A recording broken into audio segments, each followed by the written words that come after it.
Hey guys, Tarke here, and today we're doing another Patreon build review. Also, thanks for the sub, by the way, mate. Appreciate it. This time, Kala is doing an Armageddon brand. So let's read through some of these notes, then we'll see what we can suggest. Sorry for getting late, been super busy recently. Me too. So I just threw together an Armageddon brand in a rush, and it was probably what I'm league starting. I obviously haven't min-maxed it hard as I tend to like to. Currently looking at about 350k per brand on a 5-link. The plan is to put Swift brand support on and have the build behave kind of like a self-cast build. In that, brands will only last a few seconds after each cast. With the amount of activation speed on the brands and the use of Holy Conquest cost enables, the brand should still chain through packs a bit before expiring. Points are pretty tight, so I went for double cost dual setup. I felt not doing so was leaving a lot of damage on the table, and allowed me to go for a Divine Flesh setup, which I think is probably my favorite defensive mechanic in the game. Divine Flesh is stupidly broken. If you can fit it in any build, your build is good. I didn't pick up the main Mom Keystone, even though with it being right there, so I didn't have the mana investment justify it. Yeah, that makes sense. And I don't believe getting that investment is really worth it. I'd like if you're able to push the damage up to 500k per brand before Swift brand support without sacrificing the Divine Flesh and Incandescent Heart. There's no crazy mirror tier crap in this build this time, so I probably won't have the time to build the currency like I did in the first couple of days. Having said that, I still plan on doing this build long enough to build a pretty decent budget. My main concerns are a lack of damage and a lack of physical mitigation. Beyond that, I'm happy to tweak more once the league starts to get the feeling right. Also, Armageddon brand is mandatory. I've never gotten to run it before, and I want to try out the new brand change to see if they're as bad as everyone says. Cheers. So, the first thing I'm going to say, Armageddon brand Ignite looks kind of disgusting. If I bring up the website real quick. They've, like, really overbuffed it.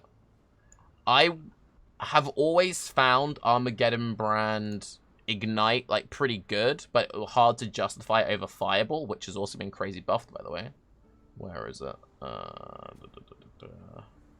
Right. So, a level 20 Armageddon brand now has 600 top end, 250% more damage with Ignite. That's a lot. Also worth mentioning that Penance brand is potentially very broken with Ignite, because Penance brand has got explosions deal 100% more damage with ailments per energy.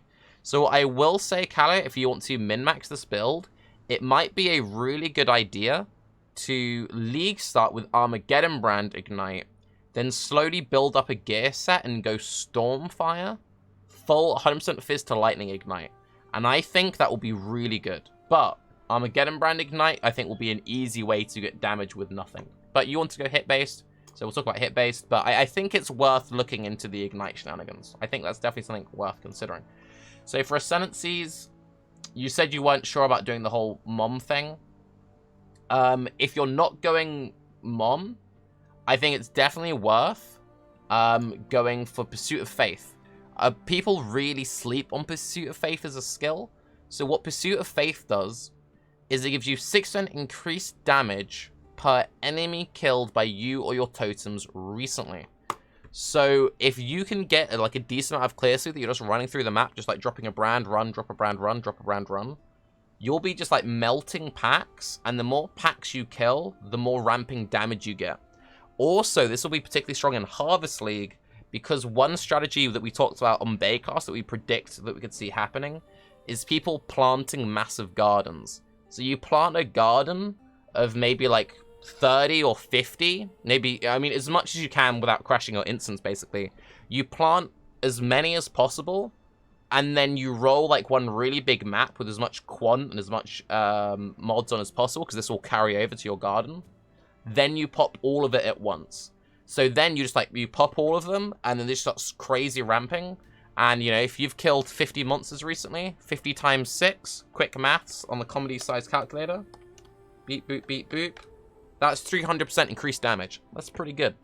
Very realistic to kill 50 mobs in the last 4 seconds. Pursuit of Faith, amazing. This will just like solve your damage issues for any maps.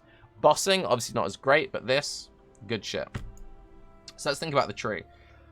So you're trying to save on points as much as possible, which I completely understand. And so you've routed this way, but these points are all getting hit.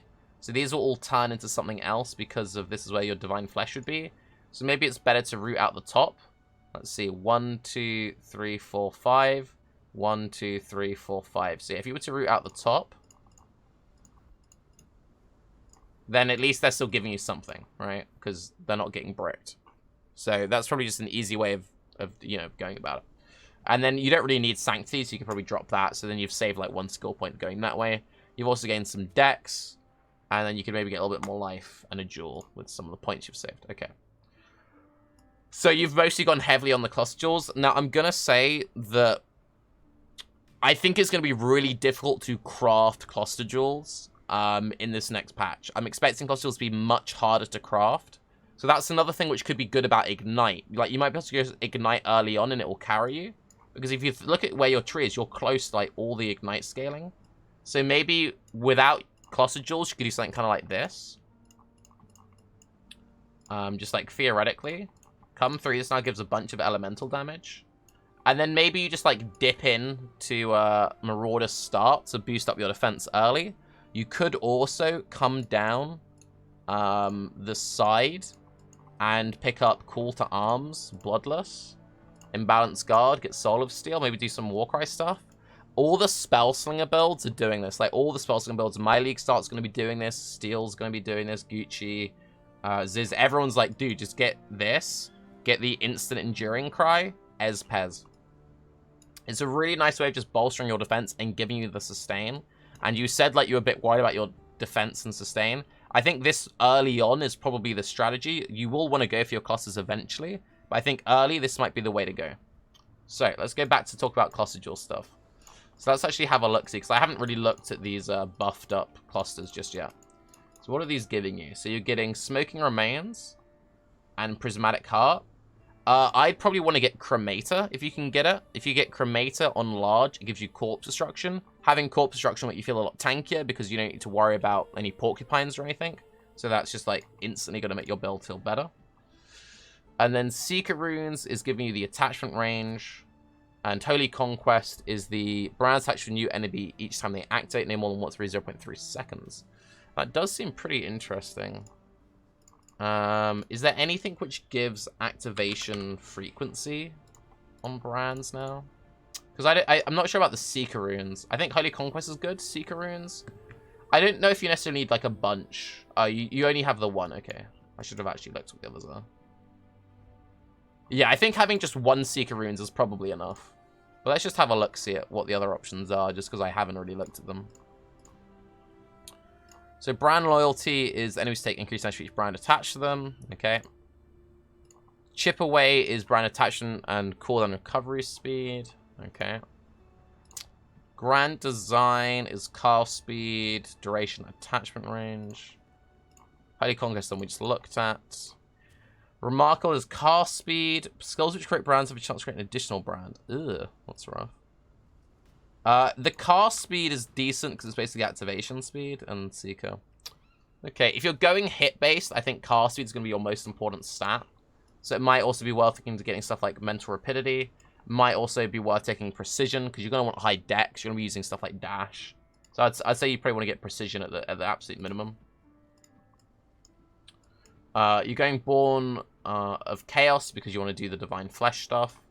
What you can do, rather than going for like 2-3% max chaos ones, using Incandescent Heart as your chest piece so you can't get max res on a chest. If you went Bow and Quiver, you can get +2 max chaos res on a quiver.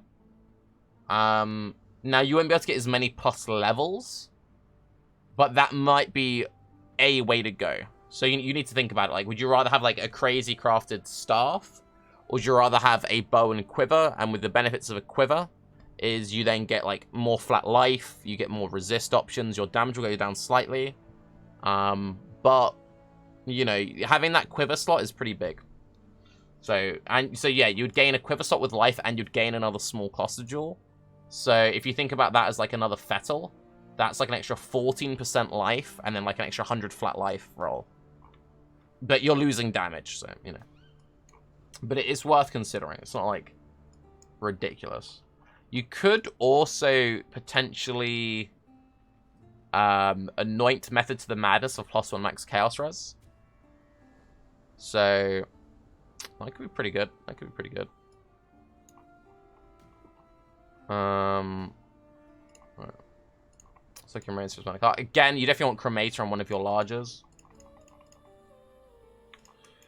Also, I think Enduring Cry is definitely a good way of getting sustain into this build. You could also look into maybe going for Surgings instead of Fettles. If you stack Surgings, I quite like them, because then it's like just crazy regen and bursts. You could even go Block Cap. You're pretty close to Glancing Blows, and you're near Whirling Barrier, and you're not that far from Enigmatic Defense. You could maybe put like an Intuitive Leap here. That could be something worth considering. Let's see. So you could put an Intuitive Leap here, because you don't need the increased duration. You like these two nodes don't really matter for you. You don't really need the increased duration.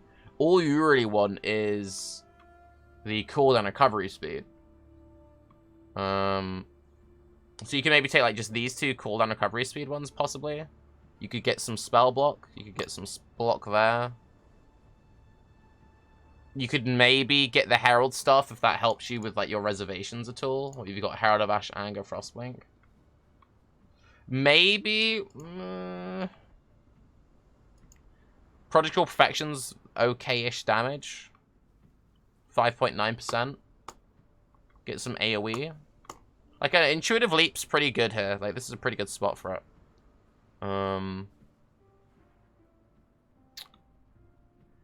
if you went Block Cap, like getting Mysticism for 1 point gives you a chance to generate Frenzies when you block. So I don't know. I think that might be worth considering. Like there's a lot of pretty good leap options here. So that's something you could maybe think about.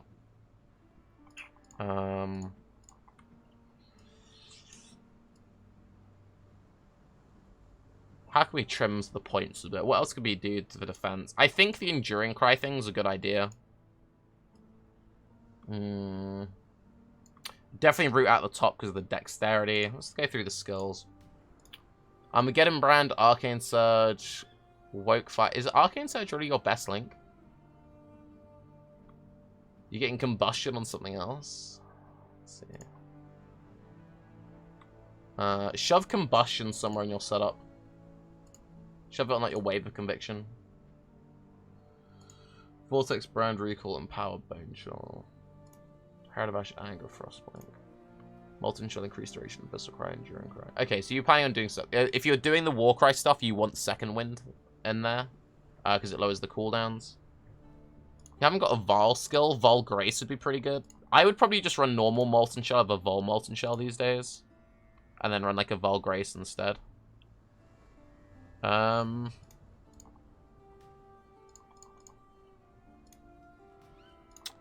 yeah, if you have Wave of Conviction triggering in your staff with Combustion, like, that alone will boost your damage by 10%. So if you can shove Combustion somewhere into your setup, that will get that, like, that will sort you out. You could take the Cold Snap out. You can get the Frenzy Charges in other ways. And you're not going to realistically have the Frenzy Charges all the time. You could maybe run that in a Castle Damage Taken instead. But you could also maybe... Like, the Culling Strike is good. If you'd rather have the Frenzies, maybe you drop the Culling Strike. I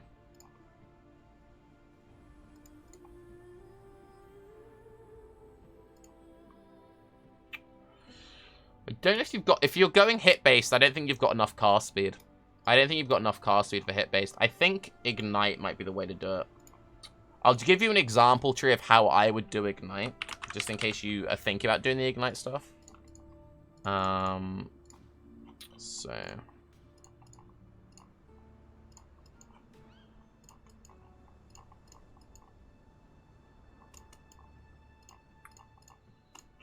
Take Firewalker. I think I kind of like the idea of doing the leap. Would you still go Hiero for Ignite? Maybe not. Kind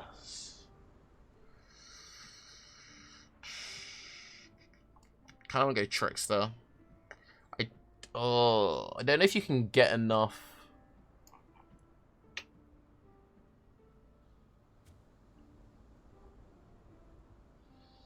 Yeah. You want...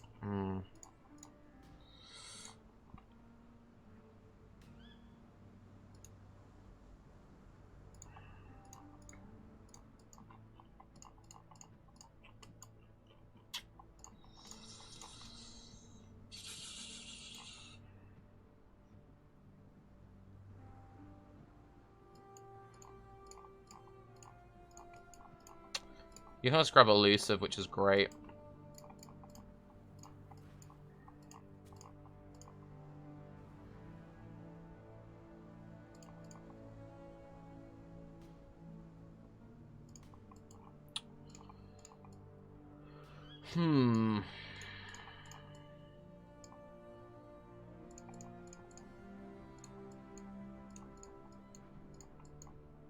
Probably just use just the one cluster jewel, and you take the full wheel there.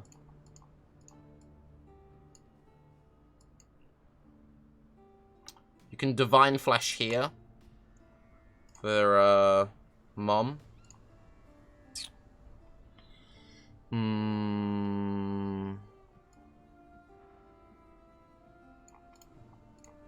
So you can still get that there. 135 life. 155 life. 155 life is enough with clusters. And then you've got the ES. You don't really need that many brand nodes. Is Ignite. Shouldn't get ES if you go Divine Flesh.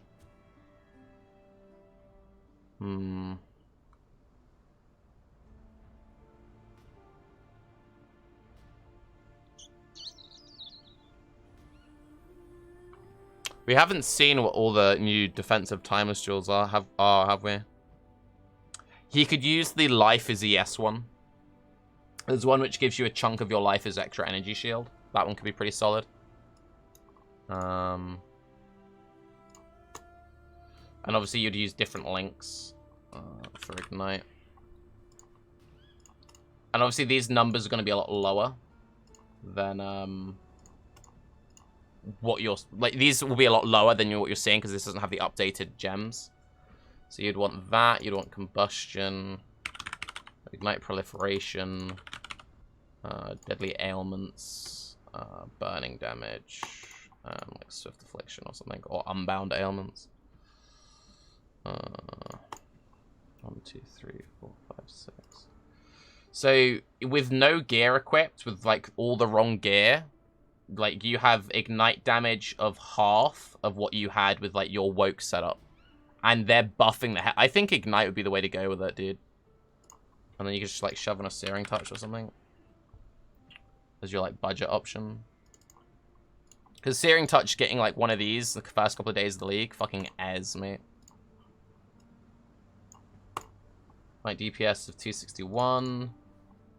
Haven't put EE into the build. You can force EE. You can get EE on the tree, or you can get EE with the Ziggy D ring. Malachi's Artifice. And just shove like a Orb of Storms or something in it. And then you would say... you need to manually cheese it, so it's minus 50.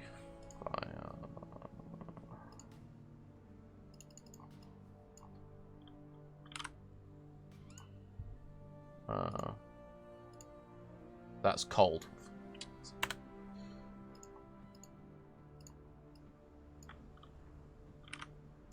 So you've got Ignite DPS, which is already more than your hit base, pretty much.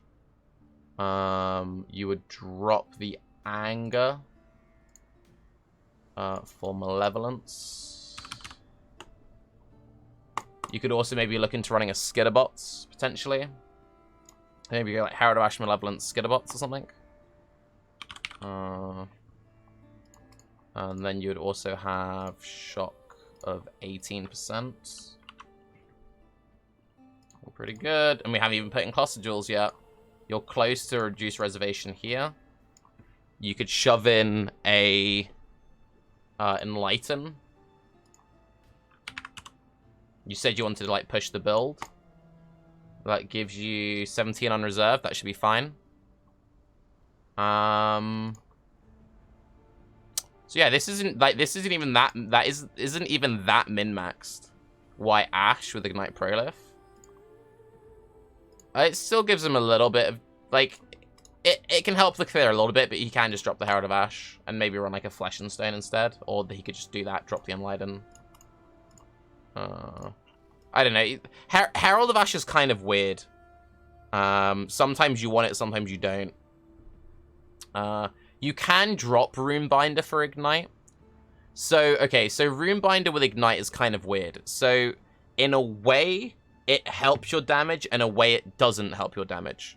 So the reason why it kind of helps, kind of doesn't help, if you've got more Armageddon brands on the enemy's getting hit harder more often. So it's like you're more likely to high roll a big Ignite, but you don't necessarily need it. So if you want to, you can have it. You can just cut the points completely. And then maybe just focus more on, like, cluster jewels. But yeah, so you could say this is like your level 80 tree. And now we'll shove in some clusters. So let's do a large Ignite-based cluster. You're probably cutting it for clusters. Yeah, you're probably cutting it for clusters. You go Burning Bright. And then I really like Smoking Remains and Disorienting Thingamajiggy. So then you just have a Perma Blind. You could also run a Flesh and Stone if you can get one. Again, I think it's gonna be hard to craft these. Like I think it's gonna be difficult to do. But it's a definite option. I spoke to Rise briefly, and I was like, "Yo, Ignite Armageddon brand." He's like, "Pretty good." I think it'll be pretty disgusting. Then for mediums, you could run maybe like one brand, like maybe one Seeker brand one. Like one Seeker runes. Otherwise, you just go double dot multi mediums. So you can maybe go for, like, for one, which just makes it spread out easily. But if you just want the deeps, I'd probably just go for the deeps. I'd probably just go double. Where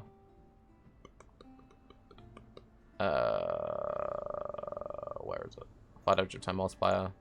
And then, yeah, you go for Blowback, which ignites still faster, and then Cooked Alive, which lowers the res. Also, Cooked Alive might just be worth going for DPS-wise anyway, even if you go hit base.